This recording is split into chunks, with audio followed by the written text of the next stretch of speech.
Hello and welcome to the Rise Up with Orion podcast. Thank you so much for joining us for our July 2025 podcast, all about emotions and how we can dig into those emotions. So, I want to introduce our expert today. And Sierra, feel free to add on after I finish your intro before we launch into the discussion. So, this is Sierra Isaac. She's an emotional health coach, podcast host, and a mother of four who brings both personal depth and professional insight into the world of healing. After carrying 42 years of unresolved trauma, Sierra began a life-changing journey that included working with a coach for 6 years, engaging in weekly EMDR therapy, and becoming certified through the Mind Firm method and pursuing her educations as a licensed therapist. Sierra, thank you so much for joining us. Thank you. It's so fun to be here. I've been looking forward to this. So thanks for having Yes, me. we are so excited. And I think when it comes to emotions, when it comes to kind of processing life, which unfortunately life is not easy most of the time, um, we all can learn from this. So again, I would love to hear a little bit more about you and your journey, and I'm sure our listeners would as well. Tell us about your journey with emotional intelligence and kind of how that fueled your passion for where you are today.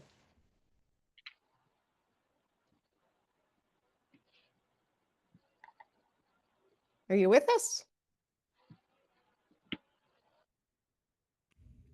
Sierra, can you hear us? Oh, I can hear you now. I don't know Oh, why perfect. me back and forth. Okay. No, you're Okay. good. A little bit about me. So this journey has been long and coming. So when I was younger, I was raised in an environment with family members, a parent that was they were addicts, uh, mainly like alcohol, drug abuse. But being around that as a child and into teenage years, even in young adult years, there's a lot of fallout.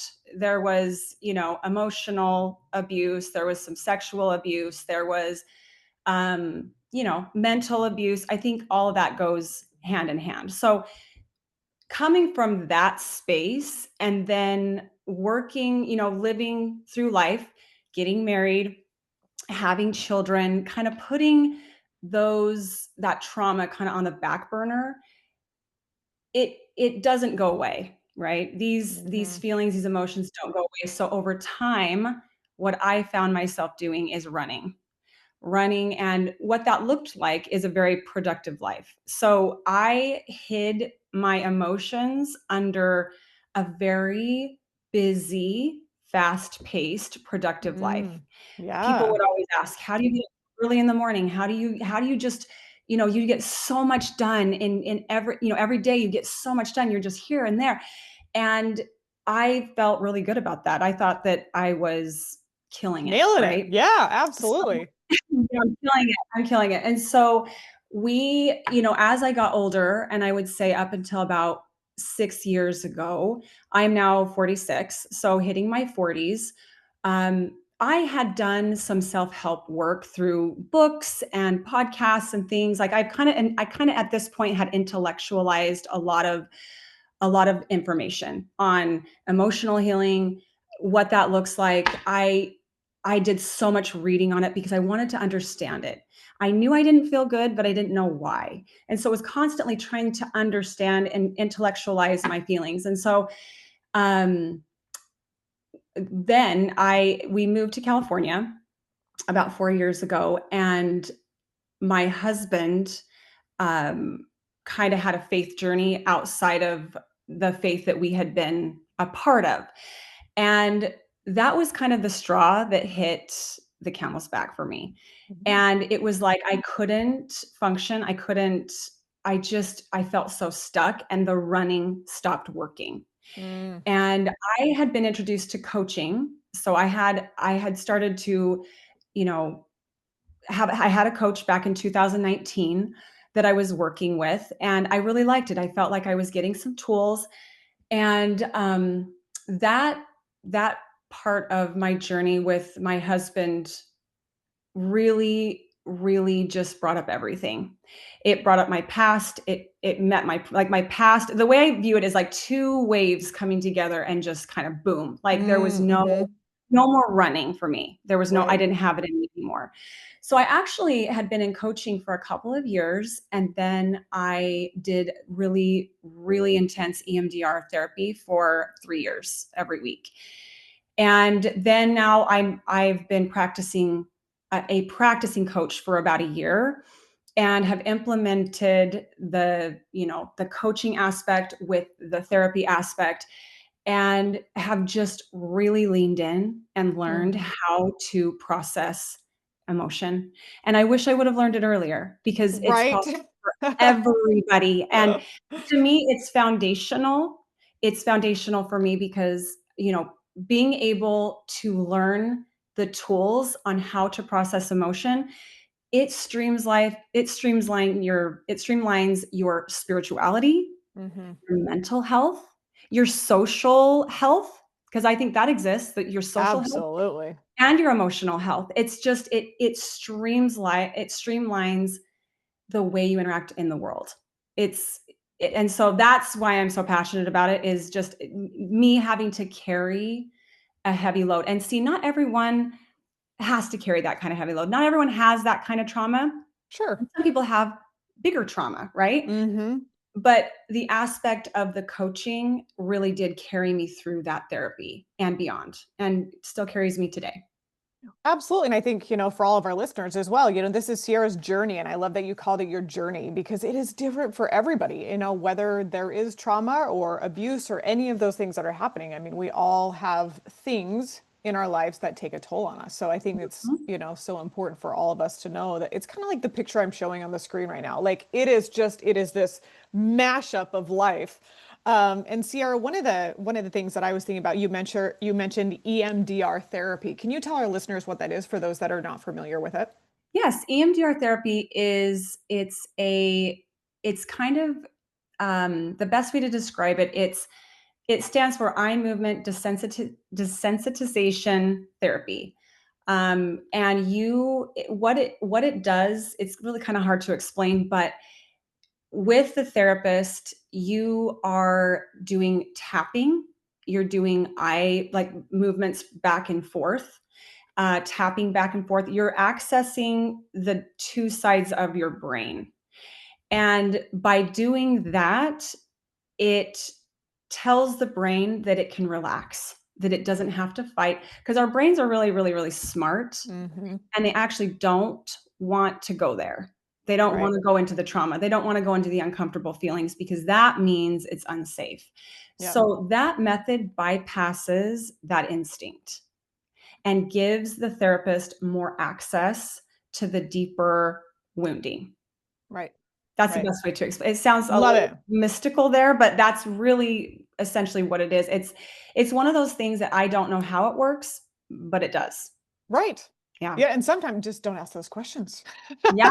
If you're getting a benefit from it. So, anyways, I wanted to make sure that we addressed that because that was something along your journey that was very helpful. Mhm. So let's dig in a little bit to kind of the topic of our podcast today. Emotions aren't the enemy. I think we hear a lot about emotional intelligence and the EQ and all of those things. So, from your position, as a therapist and within your coaching as well, what is emotional intelligence? Okay, so basically, what emotional intelligence is the ability to recognize, name, experience, and respond to your emotions that create connection and alignment. So, what that means is it's not about staying calm Mm-hmm. or being nice or I am unbothered. Mm-hmm. A Or lot of people, running from right, continually running, it running sounds from like it for you. is Yeah. immature, actually. It's not the inability to sit with discomfort. So, emotional intelligence is the ability to sit with discomfort for as long as it takes. Mm-hmm. And too often, we feel that discomfort and we immediately want to run. And it's actually a subconscious thing. So it's like, Right. that's why scrolling is so huge. What do we want to do? We want to numb. I used to scroll. I used to eat. I used to stay busy, right? We have Mm-hmm. all this distract. The world we live in is it. Your distraction is at your fingertips. Yeah. So emotional intelligence is the ability to sit with whatever emotion is coming up. So a Mm-hmm. lot of people say, I've noticed some of my clients will say, I'm anxious. Anxiety, that anxious feeling, typically, from my experience and what I've seen and worked with, is a repressed or a suppressed emotion. So we're not willing to feel lonely, Mm-hmm. and we're not willing to feel sad and disappointed and maybe embarrassed. And so when we don't feel those things, it starts like mixing together. It starts getting tangled. And that's when we start feeling anxiety. So then Right. when we start feeling anxiety, we run from it more. Some of us, right? Mm-hmm. We're kind of like, Sure. okay, like I don't even know what's wrong, but we're going to just, I know I can work out. I know I can go do this, that, and the other, and just kind of keep it at bay. Mm-hmm. That, that lessens your ability to stay present, to form real connections, to even form connections with yourself. Mm-hmm. Sure. So when you allow yourself whatever emotion, and there's a way to allow it. And people say that, allow your emotions, sit with your emotions. Well, there's ways to do it that you can implement, and it's no different than holding a 20-pound dumbbell. How, Mm-hmm. if you're willing to like go slow with that dumbbell up and down, what are you doing? You're building a muscle. If you're Mm-hmm. kind of like, I don't want to lift that. Like I don't want to feel the discomfort in my muscle. Your muscle won't grow. It's Right. no different when you're leaning into those uncomfortable feelings. Nobody wants to. And it's hard because it's like you don't see the growth. You don't see a physical muscle growing. Right. Right. And so you almost feel like this is what I felt, and what I've heard people feel is, but if I lean into the emotion, I'm not going to come out of it. Mm-hmm. There is no bottom to this emotion, and I'm here to Sure. say there is a bottom. Right. Yeah. I mean, another example I'm thinking of is, the hunger and, this, that you're not hungry. So it's very similar to, something like that as well as, Mhm. being in that moment. Am I hungry or am I just eating because it's here? So similar to your Totally. muscle, type Mhm. metaphor. Mhm. Well, and I think, as we're talking about emotions as well, I think many of us lean down, the sadness, the anger, the trauma, some of those negative emotions. But I think there's, and tell me if I'm wrong, some of the positivity of also, leaning into those emotions that may be on the positive side as well to give you, a glimmer of hope and more and drive and motivation. Yes, 100%. And it's interesting because we all have emotions we're afraid of. Hmm. Um, and maybe the listeners are probably like, well, I don't even know if I'm really afraid. But if you really sit down and think about it, there are emotions, some negative emotions that are a lot harder to feel than others. And obviously it's going to be unique to yourself. But one emotion that was very, very hard for me to feel was anger. Mm. I felt like if I lean into the anger, it's not gonna stop. Like, I will actually not come back from it, right? Like, Yes. I will not Yeah. come back. So what I would do is I would suppress it. Well, then guess what? It would come out on the road. It would Mm. come out Hmm. when I'm exhausted, depleted, and my house is a mess, right? It was still coming out. So I really shamed myself with that. I just thought, I can't, like, why am I so, why do I just like snap? I just get myself, Right. I pass this red line. Well, it was so interesting through therapy and then just through the coaching, like that coaching piece really carried me through the therapy because it taught me how to hold it all. I finally let myself be angry, and I Right. really leaned into the anger. And I will tell you what happened. So I leaned into the anger. Well, the anger actually started turning into rage in my Oh, body. I wow. could Wow. feel the rage, and it was like years of being, you know, mistreated in certain ways, or, life happening to you, your body remembers, your cells remember what happened to you. Like your Hmm. body has a full recollection of, even if you don't remember it and you've suppressed it, your body knows. And so I found myself moving into like the feelings of rage. And Wow. I was in such a good spot of holding space for myself that I actually let it be there. And I was like, I feel rage, and I'm going to Yes. slow my life down so I can like allow this to be here, because I believe that it will dissipate. Well, that rage ended up turning into like feelings of hatred. Mm. It was Mhm. intense. It was an intense experience, and I remember being, like, just writing about it and journaling about it and just feeling through it and being like, "Okay, I believe there's a bottom to this. I'm not going to stop. I'm not gonna leave this Right. hole." Right. And what do you know? Like, down the r like, I don't even know how much time passed, but it dissipated, and I'm telling you, and I'm here to be a witness to this, that I don't even have, like, anger really, even on the Yeah. road. I feel annoyed and I feel, like, bugged or whatever, but I don't ever, like, swing back and forth anymore. Right. There is something to allowing your body to feel what it needs to feel and not be afraid of it. Right. Well, and I think it really leads us in. I do want to, circle back to kind of the tools that you use like journaling. So don't let me forget that I do want to Oh, circle yeah, back to for that. sure. Mhm. Um, but where should we start when we're talking when we're kind of looking at ourselves? When things are stressful or messy, or maybe we had the rage, and we're really starting to look at that in ourselves. Where should someone start in digging into our emotions intelligently? What are your recommendations?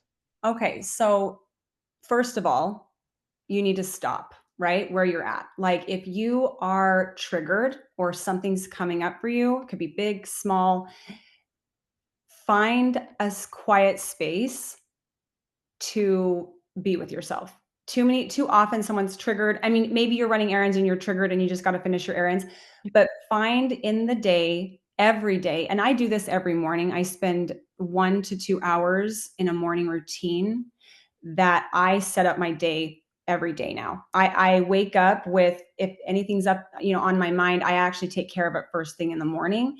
But outside of that, if I'm out and about in my day and I get triggered or a feeling comes or had a phone call or a kid or Mhm. whatever that pops up for me and I feel it, I see that as a messenger. I don't look at that like, "Oh, it's scary," or like, "Why do I feel this way?" or "My kid's in so much trouble," and Mhm.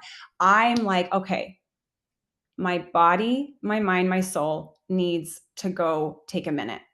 Mhm. And I use this method every day. I call it the quick fix, and it's actually on my Instagram account, but what it essentially is, I broke it down into 3 stages, and it is important to carve this out. It's one of those things like eating, sleeping, processing emotion. We cannot go without processing emotion. You can for a time, but you got a shelf life. You've Sure. got to think of processing emotion when it comes up as though you need to eat. It's time to eat. You do stop to eat, right? And Mhm. you have to sleep. You have to. Your body is like, I'm done. But we think we don't have to process emotion. So what I'm here to say is you've got to look at it as important as sleeping and eating. It Mhm. is something your body needs every day. So take that time where so I'll go into my bedroom. I'll shut the door and I go into my bedroom and I breathe first and foremost. Or you might be in your car. That's another great place. If you're in your car, just pull off somewhere, go into a parking lot and breathe. And I call it the 4-6-8 method. So it's Mm. 4 seconds in, 6 seconds hold, 8 seconds out. So you're doing a quick breath in and you're holding it for 6 seconds. So you're breathing in for 4, holding it for 6. And then I do like a guttural 8 second, like, right? Like Get it's it out. like full Yeah. body. And I do that 3 to 4 times. And what that does, it tells your brain, I want to be present. I am here in my body.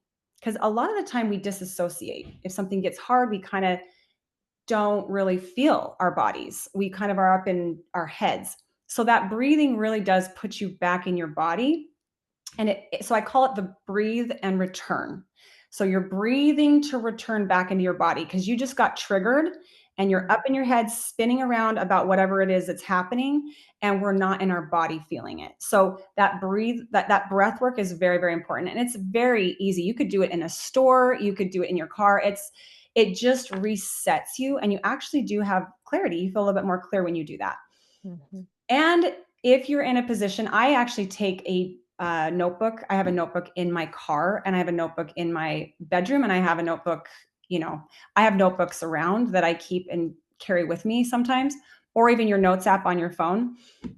The next stage would be the rage and release. I call it rage and release because have you ever been so upset at someone that you write this really, really nasty text and you're like, ah, like I'm so mad, and Yeah. then you write it all out and then you're like, wait, I don't even need to send that. That's not No, even how I feel. That's like so exactly. ridiculous.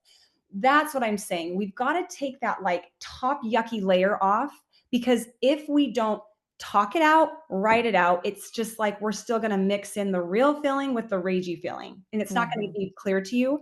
So I call it the rage and release because essentially what you're doing, we're breathing, we're returning to our bodies, then we're taking time out of our day. It could be in the evening or in the morning, and you're going to rage it. And it's not Yep. complete sentences, there's no periods. Sometimes I'll just scribble on something angrily, right? I'll just scribble.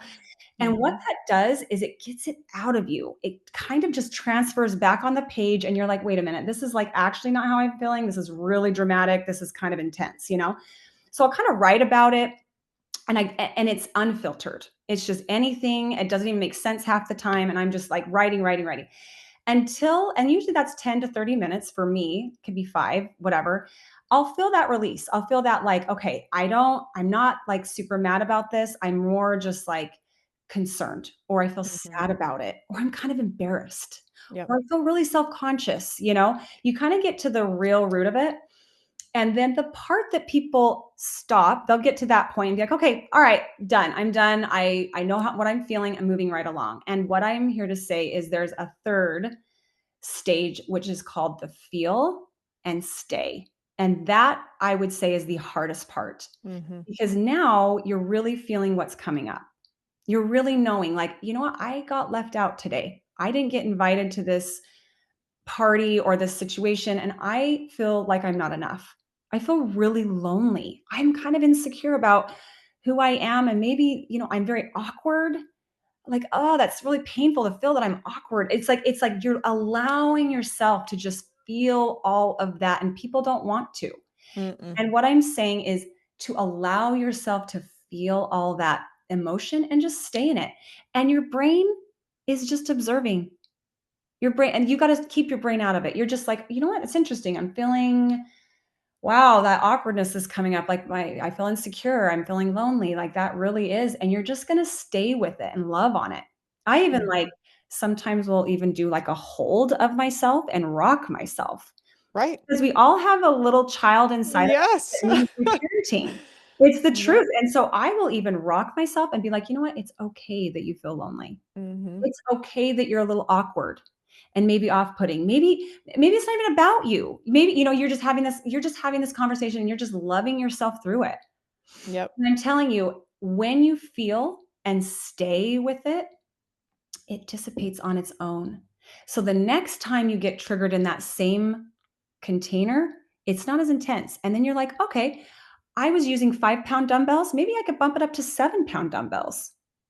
You're Right. just expanding your emotional strength. So that to me is something I use daily, regularly, and it's a very, like, quick, easy thing to turn to. Obviously, with bigger emotions, it takes a little bit more hand-holding through all that, and Sure. sometimes people are like, "I don't even know what I'm feeling. I don't even know Mhm. how to even tell you. I'm breathing, I'm returning, I'm writing and releasing, but I still don't know." And Right. that's where we're probably just a little bit more tangled because we haven't done the processing work, right? But as you start doing the processing work, it's like a yarn ball. You just start taking that yarn and you're untangling and you're untangling and you're untangling so that when life comes, because it will, in a wave Mhm. sometimes, you are not going to go under. You're going to know Yeah. how to really ride that wave, even if it's a really strong one, because you're learning to ride the little ones. Yeah, it's just like any other habit that we're building. You're Yes. Mhm. polishing a skill that maybe Mhm. you haven't used, in the Right. past. And I love what you were saying, Sierra, about, you're really just dropping the impulsivity of whatever it is, just Mhm. absolutely blowing your top is what I'm thinking of, Yeah. because being a mom myself, we do this, believe it or not. Mhm. Oh, yeah. But again, kind of letting that impulse, that emotion fall. And it Mhm. reminds me, and I'm sure many of our listeners, you've probably read it as well, the new book, The Let Them Theory by Mel Mhm. Robbins. If you haven't read it, great book. Oh, good. But she has something very similar where she's, about to blow her top. And she has told herself she needs to give herself 90 seconds, which is not very long. But for Mhm. her and for, a lot of her readers and her followers, she was saying 90 seconds is enough to let that impulsivity go, Mm. and you cool down over 90 seconds, and that's where your breathing came in, Sierra, just to Mhm. chill the beans, Totally. to let those things happen. So anyways, a very interesting connection that, I found recently. I love that. And So I do, and to add to that, when you are doing that kind of work, you're really modeling it for the people around you. mhm, And what I've noticed is through this journey and my kids, I have 4 teenage daughters from 13 to 19. We had them so close in age. What I've noticed and what they've noticed and what I've noticed in them as I have opened my capacity or Mel Robbins, like taking those breaks, taking, mhm, breathing and, not just blowing your top off, but like also expanding your ability, you can really hold a lot of space for the people around you. mhm. So when you have a teenage daughter who is in angry rage mode, you're like, I get you. I get Yep. you. I know what that feels like. And you know what? I got you. Instead of Mhm. being afraid of it and shutting Yes. it down, you're more like, got you. I got you. Yep. And I love you. And I have experienced that because I think for me being more afraid of like the anger feelings, I don't think I gave my kids permission to be angry. I think Sure. I might have suppressed it in them too. And now obviously I'm doing the work to change that, but I have seen that switch where it's Mhm, like the more you give yourself permission, you give other people permission too. And that's where connection really starts developing. That's where mhm. you start feeling like authentic connection with people because you're just like, I can actually hold this space for you too, you know? Right. Yeah. As we build our coping mechanisms and our resilient skills, it helps those around us. And, we're definitely going to talk about how we can support others with this. Sierra, what does it mean to you to be emotionally grounded or emotionally mature? You've kind of already answered this question, but to reiterate for our listeners, what does that mean to you? Okay. So I would say emotional maturity is the ability to stay centered and compassionate, especially when it's hard.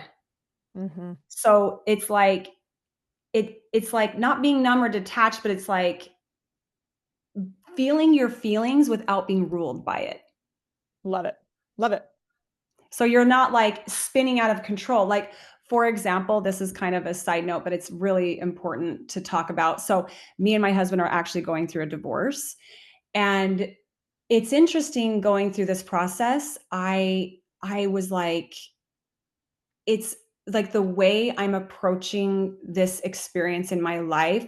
Yes, it's painful. I don't want to, it's a very painful process, but it's very interesting because I feel like in a way this so all the tools I've learned moving into more of like that emotional maturity, I've been able to look at this process and experience like wow, like this experience is going to clean me out even more. Mm-hmm. I am Mm-hmm. going to feel even a deeper, wider range of every emotion, and I'm going to allow that. Right. And so I had this thought years ago that when I was like intellectualizing this whole process. You know how when you put nail polish on your nails, obviously the nail polish hardens. Did you know that if you like say 2 weeks later, so you have this nail polish on your fingers and 2 weeks later, if you were to take that same nail polish or another nail polish and apply it over the hard nail polish, you could wipe it off. Did you know that? Mm-mm. So wet No. nail polish takes off hard nail polish. And I feel like I was given that picture in my mind because I don't think it's any different than Mm-hmm. like trials and hardship. I believe that they are opportunities for us to heal our past. I think present trial, if you let it, can in fact also wipe clean the stuff of the past. And that sounds kind of crazy, but I have experienced that firsthand. So it's just kind of interesting, like looking at my experience right now and just really moving through it and being like, this is what my body feels like going through the divorce process. Hmm. That's a totally Yeah, different way to look at it. You know what I mean? And so I have realized when you ask, like, what does it mean to be emotionally grounded? That's what it means to me. It means absolutely. moving through, because life is not going to stop lifing. It just is Hmm. not. And this when this ends, there's gonna be something else for me, right? But now I look at it as it's an expanding process, it's a cleaning out process, and I'm gonna lean into everything that comes up for me because I Yeah. have the tools now and the practice. Hmm. Well, I'm and not life doesn't stop, you and it know? doesn't stop. So You now know? I'm picking up a 50-pound dumbbell, right? Yeah. Like, I couldn't have picked up the 50 dumbbell if I wasn't doing 30 or 45 dumbbells, right? And Hmm. it's this process, and it's so to me, I'm less afraid of trials because I feel like I'm like, "Okay, well, there really isn't an emotion I'm scared of. Yeah, I don't like to feel them. I definitely don't want to feel them, but I'm not as scared of them anymore because I've allowed myself to move through them." Hmm. And let me venture a guess, Sierra, that you have not done this on your own. There's people in your lives since you had a coach and a therapist and all of that. So we'll want to tap on that. But again, how can you support others that maybe need some help or you need extra help? Who do you reach out to? What do you do? So it's interesting that you ask that because I will add some spirituality here, if that's okay. Is that Sure. okay? Is this a Yeah. place that I can add that? Uh-huh. None of this is possible without God. Like, none of this for me, as I have journeyed through all this, I have been given people and opportunity and tools. Yes, those are, they've been so amazing. But none of that healing is really even possible without God. So for me, when you ask like who do you rely on, who do you lean on when you are going through, it's interesting because I have friends, right? I have good friends and people in my life set up, but I don't have a therapist and I don't have a coach I lean on anymore. Hmm. Only because I feel like I have spent, 6 plus years really, really learning these tools, really, really experiencing them for myself. So, right, like as of today, I don't feel the need to reach out to another coach or another person or therapist or anything just because I feel like I know how to walk through this with myself. So, Sure. a lot of this is, like I said, I mean, I spend a 1 to 2 hours every single morning in a morning routine that includes, a spiritual aspect and a lot of thought work. There's definitely thought work that goes along with emotional processing, and so that to me is has really been my go to. Yeah. And again, it reiterates what you said at the very beginning. It's a journey. Where you were, 10 Hmm. years from now is very different from where you are now. And some of the supports that you lean on and the skills and coping mechanisms that you have are different than where they were. Yes. And, that's growth in itself.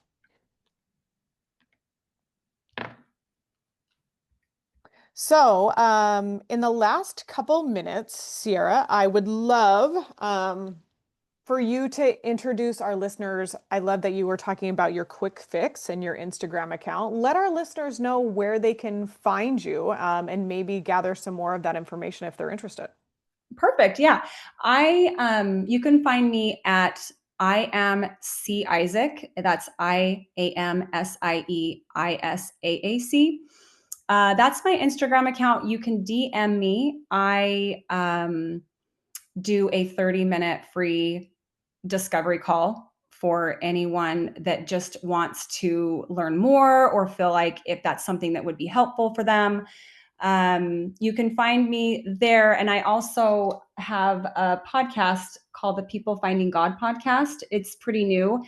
And another one, C Says podcast that I'm just starting. So these are all pretty new podcasts, but the Instagram account, you'll be able to find a lot of good information. Stuff that we're talking about today, I really do post a lot of tools, a lot of good just a lot of good information that would be super helpful. I mean, you could even just go to the Instagram account and really just learn a lot about what I teach, what I do, and really gain tools just from the information I put out. So that's where you can find me.